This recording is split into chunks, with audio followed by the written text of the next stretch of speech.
Foam rolling is something that a lot of people do to try and gain mobility. But are you doing it the right way?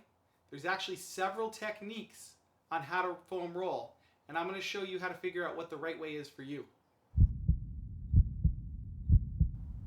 Hi, I'm Bill, owner of BeyondFitnessOnline.com, where we think outside the box to help you lose weight and get out of pain so that you can live the active, healthy lifestyle that you deserve. Now, today I want to talk to you about foam rolling. Now, if you've done foam rolling before, you might know that there's a lot of different ways to do it. There are the standard rollers that people have, and there are varying tensions to those. So some are very soft, some are more firm. You might have used a tennis ball or a golf ball to do this, and all of those techniques can be really beneficial. So when we're talking about foam rolling, I want you to think of it like this. You've got millions and millions of fibers that line up, and you've got actin and myosin, and you can think of them like little caterpillars crawling on each other.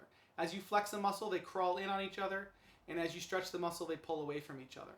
Now, surrounding those is your myofascial tissue. And when we're doing foam rolling, this is the area we're after. That myofascial tissue can tend to get into a knot as a mechanism to kind of freeze up the muscle. And it will do that because it wants to keep the muscle from moving so that it can either repair the tissue, or that particular muscle may be in a constant position, so it's trying to hold it there. So what we're trying to do is just get the muscle to be able to move again. So we apply pressure on that knotted area, which houses about 80% of your nerve endings, by the way, and then over time that can start to break up. Now, there's a lot of techniques when it comes to foam rolling, and if you're not using the right technique for you, you may not be getting the results that you're hoping for. So I want to go over several different ways to do this and how to test yourself to determine if you're rolling the right way. Now, in this first example, you'll see people, this is what people do most of the time. They tend to just roll right through an entire muscle, and sometimes they go really quickly. Now, this can have some benefit in terms of getting blood flowing, in terms of getting the muscle to become a little more pliable and work out some knots. But for a lot of people, they're doing this and actually not getting the benefit out of it that they could be. If you're going to use this and you don't have any existing injuries or anything like that, then this could be a good technique for your warm-up. Now, another technique is similar to ART, which is active release technique. Now, if you're familiar with active release technique, it's in the massage world where they will pin down a muscle and move a joint, and that's going to be used to get muscles to pull apart from each other. Now, the fascia of a muscle that we talked about earlier can stick to the fascia of another muscle. And the bigger muscle can take over and not allow the other muscle to do its job. So by using this technique, you can start to pull those muscles apart and hopefully get them to slide over each other the way that they're supposed to. Now, there's two parts to the muscle that we want to look at. There's the muscle spindles, and then there's the Golgi tendon organ, or the GTO. Now, if we're going to do the GTO, that's located right up here in the tendon area. And when a muscle is tight or overactive, then what you'll want to do is really target that specific part of the muscle. And you'll want to get that muscle into a stretched position. So for example, if you're using your quad like you are here, we're going to get up to the top of that rectus femoris muscle, and we are going to put the pressure there. And we are going to bend the knee because that puts that muscle in a stretched position. We're going to roll onto the Golgi tendon organ for about 3 seconds.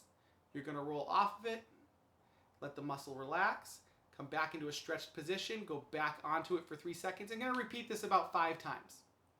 That should, over time, teach the muscle to not be so overactive and get it to relax a little bit.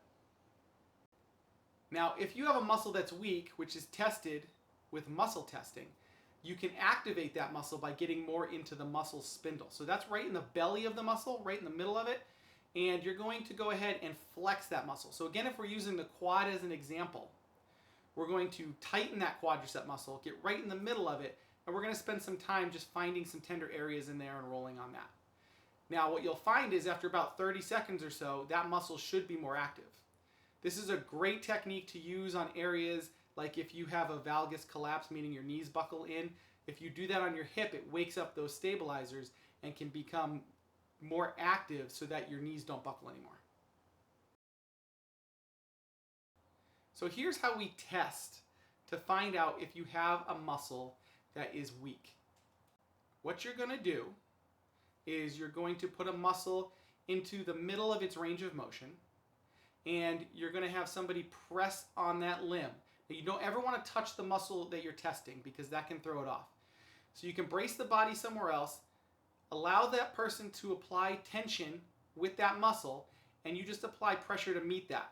If they cannot sustain that tension, then that shows that that muscle is a little bit weak and underactive, and that is an example of when you're going to want to target the muscle spindle.